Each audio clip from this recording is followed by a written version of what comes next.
Ipinagdiwang ng Tuba Benguet ang ika-10 AVA Festival ngayong Setyembre. Iba't ibang lokal na produkto ng bayan itinampok. Magbabalita si Maria Cristina Concepcion Zaldua. Masayang ipinagdiwang ang ika-10 taon ng AVA Festival nitong Setyembre 17 na may temang AVA, The Root of Tradition, A Taste of Tomorrow sa poblasyon Tuba Benguet. Ang AVA o gabi ay isang root crop na isa sa mga staple food noon ng mga katutubo sa Benguet. Nangunahan ng mga lokal na opisyal ang programa sa pamamagitan ng pagbubukas ng agri-trade and food fair. We are improving.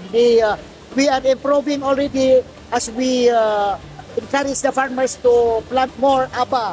Tapno ba improve na dyan aba na makita tayo talagang samot-saring produkto rin mula sa iba't ibang barangay tulad ng Poblasyon, Taloy Sur, San Pascual, Tabaan Norte at Taloy Norte ang tampok sa mga nakahandang booth na ipinagmamalaki ng mga residente bilang bahagi ng kanilang kultura at kabuhayan.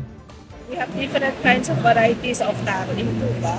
So with the different farmers na plaon, ag-i-bring the high iti quality variety ti taro da, tapos agsisino ka. Sa Barangay San Pascual, we have a different FCAs po.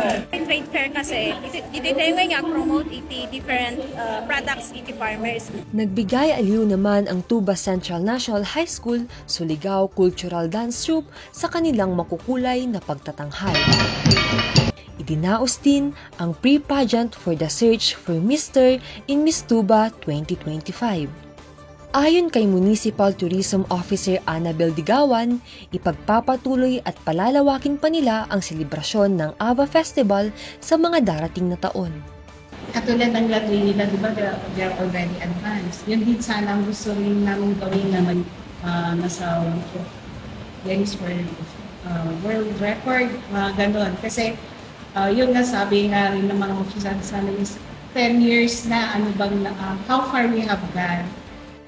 Layunin ng AVA Festival na itaguyod ang mga katutubong kaalaman sa produksyon at pagproseso ng gabi. Ito si Cristina Zaldua para sa PIA News, Cordillera.